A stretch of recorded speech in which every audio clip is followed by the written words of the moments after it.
이 새벽에 오신 여러분들을 주님의 이름으로 축복합니다. 오늘 본문은 북이스라엘의 이 멸망에 대한 기록이 사건 내용입니다. 잠깐 남유다에 대한 멸망도 동일하게 언급이 되어 있습니다. 그래서 이 전체 이스라엘에 대한 또 멸망 사건의 또 안타까운 모습을 볼 수 있습니다. 전반적인 것은 지금 북이스라엘 마지막 왕 호세아 왕에 대한 얘기고요. 우리 성경에서 말하는 호세아 선지자하고는 전혀 다른 인물입니다. 어찌됐든 이 솔로몬 왕 이후에 분열 왕국 이후 북이스라엘과 남유다가 갈리고 지금 호세아 왕 이 북이스라엘의 멸망까지 한 200년이 조금 흘렀나요? 한 208년 그리고 19명의 왕이 북이스라엘의 역사를 이끌었습니다. 어찌됐든 이 호세아 왕의 마지막으로 해서 이 북이스라엘이 BC 722년에 멸망을 당합니다. 처음에는 친아수르 정책을 펼쳤다가 물론 이제 이 호세아 왕도 15장 30절에 가보면 이 베가라는 왕을 또 암살하고 죽이고 왕이 된 인물입니다. 엉망진창이죠.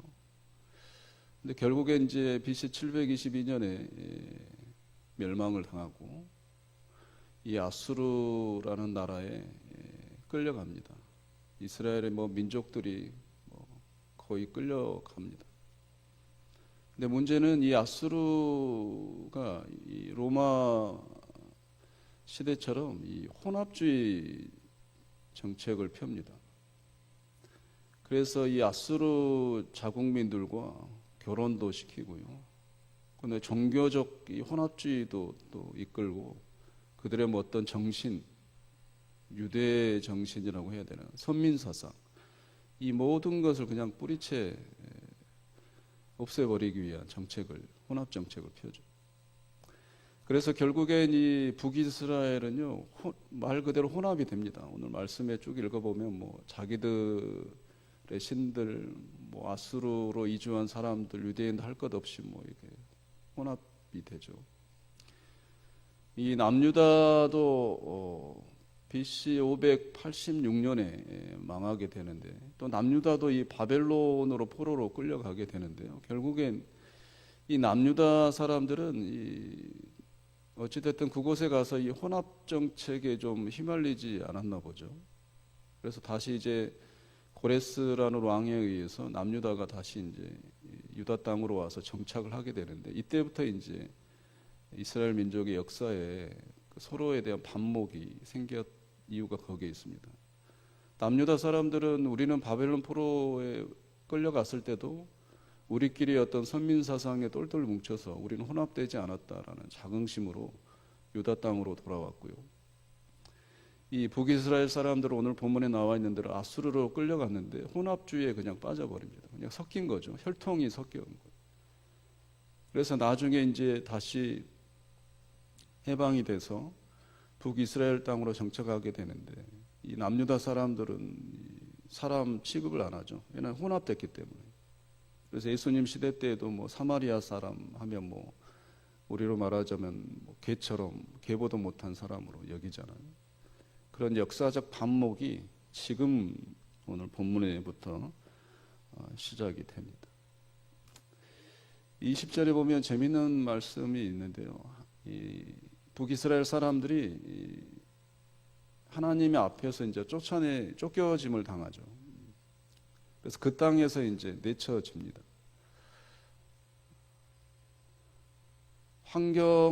환경학자들이 좋아하는 이제 그런 신학이 태동을 하게 되는데 그게 이제 땅의 신학입니다. 성경에 보면 하나님이 주어가 되고 모든 것이 이제 기술되어 있는데 레위기 20장 22절에 가보면 땅이 주어가 되어서 표기된 구절이 있습니다. 너희가 하나님의 말씀을 청종하면 지키면 땅이 토해내지 아니하리라 이런 말씀이 있어요. 그러니까 땅이 어떤 생물인 것처럼 주체자가 된 것처럼 이 토한다라는 거죠. 하나님의 말씀을 지키지 않으면 사람들이 쫓겨남을 당한 게 아니라 땅이 주체가 되어서 그 땅이 사람들을 토해내버린다는. 그래서 환경학자들은, 환경운동가들은 이 땅의 신학, 신학자들도 땅의 신학이라는 것을 또 만들기도 했습니다. 어찌됐든 우리 오늘날에게도 이런 환경 문제에 대한 심각한 이 시기가 돼버렸기 때문에 이런 말씀도 우리가 한번 유념히 곱씹어 봐야 할 그런 내용인 것 같습니다. 어찌됐든 얘기를 좀 더 가보자면요. 아수르 땅에 가보니 이스라엘 백성들 할 것 없이 그곳에서도 이제 하나님의 어떤 기회를 주심도 있잖아요. 하나님만 섬기라고 하는 상황에 혼합주의가 되니 몇 사람을 또 천사를 보내서 몇 사람이 죽습니다. 아수르 왕이 보니까 이건 아닌 것 같다. 아수르 왕이 이방 민족의 수장이기 때문에 하나님에 대한 경외심은 없어요. 이 사람도 혼합주의의 그런 리더이기 때문에 이스라엘 민족의 하나의 신 여호와라는 그 하나의 신을 내가 대접을 못해서 그런 건가? 그래서 혼합주의하고 또 혼합을 시킵니다. 그래서 사마리아로부터 끌려온 제사장 하나를 통해서 그 땅의 신, 니네들의 신 여호와라고 하는 그 신에 대한 율법을 좀 가르쳐줘라. 그러니까 이 당시에는 아수르도 멍망이죠.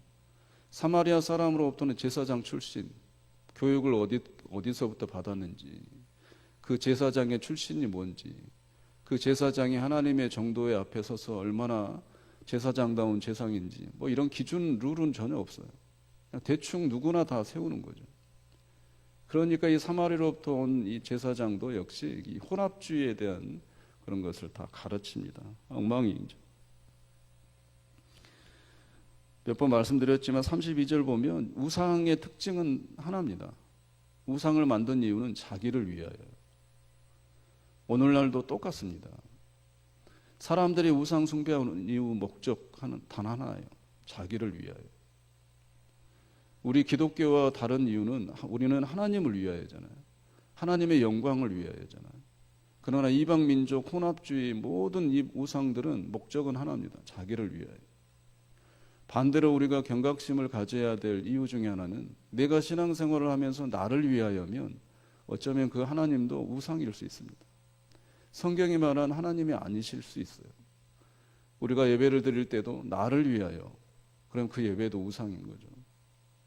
그러나 그 예배를 통하여 내가 하나님의 영광을 위하여, 하나님을 위하여, 오늘의 삶도 내가 나를 위하여가 아니라 하나님을 위하여 사신다면 그러한 삶은 온전히 하나님 앞에 영광이 되실 줄로 믿습니다. 목사님, 그러면 아수르는 어떻습니까? 물론 하나님의 모든 심판은 악인이나 선인이나 똑같습니다. 기준은 똑같아요. 나를 섬기느냐, 나를 섬기지 않느냐, 우상을 섬기느냐, 우상을 돌아서고 나를 섬기느냐. 아수르의 역사도 비참합니다. 지금은 강대국이어서 북이스라엘을 멸망시켰지만 나중에 얼마 못 가서 신바벨론과 이 메대 나라의 연합국에 의해서 침략을 받아서 비참한 멸망을 당하죠. 어느 나라는 상관없습니다. 하나님의 그 때에 따라 도구로 쓰임받을 뿐이지 결론은 강대국이든 약소국이든 할 것 없이 하나님이 원하시는 것은 하나님 앞에서의 그 섬을 하나님은 바라시는 거죠. 요약해서 좀 말씀드리면 북이스라엘이 왜 멸망을 받았느냐. 남유다도 포함되는 거죠. 7절 보시면 우상 숭배, 12절 13절 보면 선지자 선견자를 보낸 하나님의 말씀을 듣지 않은 것. 이 두 가지입니다. 오늘날도 저는 마찬가지라고 생각합니다. 나라의 흥망성쇠, 작게는 구체적으로 개인적인 삶의 평안과 하나님이 주시는 축복을 누리느냐 마느냐, 이것은 우상 숭배와 하나님의 말씀을 청종하느냐, 이 두 가지에 달려 있다고 생각합니다. 우리 귀한 백성들, 오늘도 참 더울 텐데 그런 삶의 현장 속에서도 지치지 마시기를 간절히 부탁드리고, 건강에 유의하시되 그러나 제 일선에 내가 나를 위한 우상이 있는지 한번 점검하고, 두 번째는 들려오는 하나님의 말씀, 내가 읽은 하나님의 말씀, 내가 묵상하며 되새기는 그런 하나님의 말씀에 내가 하루에 최선을 다해서 살기를 발버둥치는 오늘 하루의 삶이 될 때 우리나라뿐만 아니라 여러분들의 가정과 후손들에게도 하나님이 주시고자 원하시는 그 평안을 오늘 하루도 허락하실 줄로 믿습니다. 그런 우상, 나를 위한 우상에 대한 점검, 하나님의 말씀에 대한 나를 움직이심, 그런 것에 민감하셔서 오늘 하루도 승리하며 살아내시기를 주의 이름으로 축원합니다.